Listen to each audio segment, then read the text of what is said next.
और ऐसे ही खबरों से अपडेट रहने के लिए हमारे चैनल को सब्सक्राइब करना ना भूलें।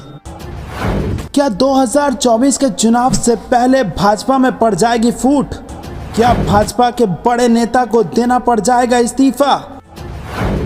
आखिरकार क्यों अपना ही सांसद सुब्रमण्यम स्वामी अमित शाह से हैं गुस्से में? जी हाँ दोस्तों, आपको बता दें इस वक्त की बेहद बड़ी खबर आ रही है, जहां पर जबरदस्त भड़कते हुए नजर आए सुब्रमण्यम स्वामी और इतना तक कह दिया कि गृह मंत्री बनने के लायक नहीं है वो। जी हाँ दोस्तों, बेहद बड़ी खबर आ रही है। आपको बता दें कि जहां पर एक तरफ कांग्रेस लगातार बीजेपी पर ही आरोप लगा रही है, प्रधानमंत्री मोदी पर ही आरोप लगा रही है कि देश की सीमाएं असुरक्षित हैं, खासकर चीन के मामले में, और चीन लगातार घुसपैठ कर रहा है। आपने इस पे चुप्पी क्यों साध रखी है? तो दोस्तों आपको बता दें कि पिछले कुछ दिनों में यहां पर अरुणाचल प्रदेश का दौरा किया था अमित शाह ने, और उन्होंने दावा किया था कि सुई के नोक बराबर जमीन भी कोई नहीं ले सकता। इस पर दोस्तों आपको बता दें कि अपने ही सांसद सुब्रमण्यम स्वामी ने विरोध करते हुए जबरदस्त बयान दिया है और भड़कते हुए नजर आए हैं सुब्रमण्यम स्वामी। बीजेपी को लेकर बेबाकी से अपनी बात रखने वाले बीजेपी नेता सुब्रमण्यम स्वामी ने एक बार फिर अमित शाह पर निशाना साधा और उन्होंने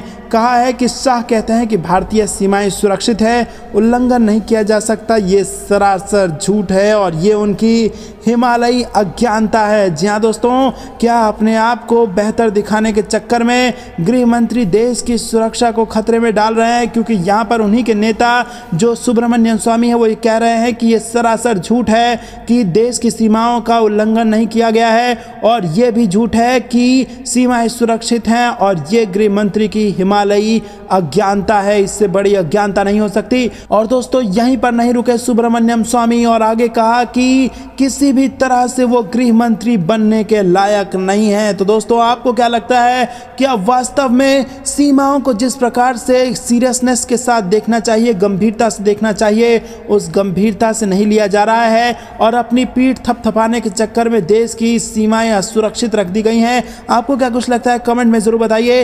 वीडियो लाइक करके समर्थन जरूर दर्ज कराइएगा। दोस्तों रुक करते हैं अगली ब्रेकिंग न्यूज की तरफ। क्या फर्जी है अतीक अहमद के बेटे असद अहमद का एनकाउंटर? क्या इससे यूपी में लगेगा योगी सरकार को झटका? और क्या मायावती और अखिलेश यादव की मांग पर होगी इस एनकाउंटर के खिलाफ जांच? जी हाँ दोस्तों, इस वक्त की बेहद बड़ी खबर उत्तर प्रदेश से आ रही है, जहां पर इस वक्त जबरदस्त राजनीति शुरू हो गई है। जहां एक तरफ कुछ लोग योगी बाबा की देन बता रहे हैं इस एनकाउंटर को और कह रहे हैं कि ये एनकाउंटर होना ही था, वहीं दूसरी तरफ कुछ राजनीतिक नेता यहाँ पर ये कह रहे हैं कि ये फर्जी एनकाउंटर है, इसकी जांच होनी चाहिए। और इसी के साथ आपको बता दें अखिलेश यादव, मायावती, इन सभी ने बताया है कि फैसला करना और सजा देने का काम कोर्ट का है, सरकार का नहीं। तो अगर पुलिस को करना ही था तो पकड़ के कोर्ट के सामने रख देना था और कोर्ट तय करती कि क्या सजा दिया जाना चाहिए। और इसी में आप धार्मिक एंगल जोड़ दिया है असदुद्दीन ओवैसी ने। जी हाँ दोस्तों, जबरदस्त राजनीति इस वक्त उत्तर प्रदेश में छिड़ गई है इस मामले को लेके, और यहाँ पर क्या योगी सरकार को इसका फायदा होगा या इसका नुकसान झेलना पड़ेगा? आपको क्या कुछ लगता है कमेंट में जरूर बताइए। वीडियो लाइक करना मत। क्या इस देश में भारतीयों को बांट रही है एक पार्टी? क्या भारतीयों में बंटवारा करने वाले हैं असली देशद्रोही? अंबेडकर को याद करते हुए सोनिया गांधी का मोदी सरकार पर हमला। जी हाँ दोस्तों, आपको बता दें कि यहाँ पर देश के संविधान निर्माता डॉक्टर भीमराव अंबेडकर की 133वीं जयंती है और इस मौके पर पूरा देश बाबा साहेब अंबेडकर को याद कर रहा है। बाबा साहेब भीमराव अंबेडकर को याद करते हुए यूपीए चेयरपर्सन सोनिया गांधी ने फिर से मोदी सरकार पर बड़ा हमला बोला और कहा कि आज मोदी सरकार एक अभियान के तहत संवैधानिक संस्थाओं को नष्ट करके और गलत तरीके से इस्तेमाल कर रही है, साथ ही न्यायालय न्यायपालिका के ऊपर भी दबाव बना रही है।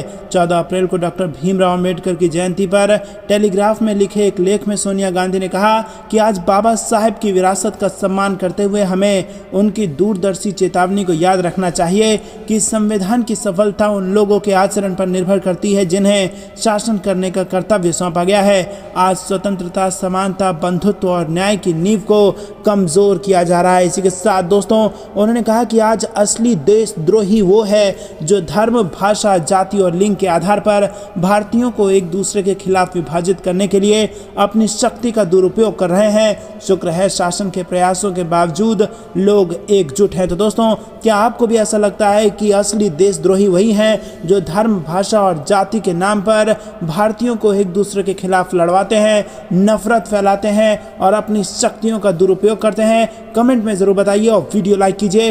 रुक करते हैं अगली ब्रेकिंग न्यूज की तरफ, जिसमें आपको बता दें कि नीतीश कुमार की मुलाकात के बाद राहुल गांधी भी विपक्ष को एक करने के लिए कर रहे हैं बड़ी तैयारी। जी हां दोस्तों, आपको बता दें कि कांग्रेस नेता राहुल गांधी देश भर में भारत जोड़ो यात्रा निकालने के बाद अब विपक्ष को जोड़ने की शुरुआत कर चुके हैं और एक तरफ विपक्ष को जोड़ने के लिए नीतीश नेताओं से दिल्ली में मुलाकात कर रहे हैं, तो दूसरी तरफ राहुल गांधी भी सदस्यता जाने के बाद बीजेपी को हराने के लिए विपक्ष को जोड़ने निकल पड़े हैं। जी हां दोस्तों, पहले राहुल गांधी ने भारत जोड़ो यात्रा चलाई, देश से नफरत का अंत किया और अब विपक्ष को जोड़ने के लिए भी वो अब नई मुहिम चला रहे हैं। सूत्रों से मिली जानकारी के मुताबिक राहुल गांधी मुंबई में उद्धव ठाकरे के घर मातोश्री में उनसे मुलाकात कर सकते हैं और विपक्षी एकता और लोकसभा चुनावों की तैयारी और रणनीति को लेकर उद्धव ठाकरे और राहुल गांधी के बीच बातचीत होने की संभावना है। उद्धव ठाकरे से मुलाकात करने से पहले राहुल गांधी ने गुरुवार को कांग्रेस अध्यक्ष मल्लिकार्जुन खड़गे के साथ शरद पवार से मुलाकात की थी।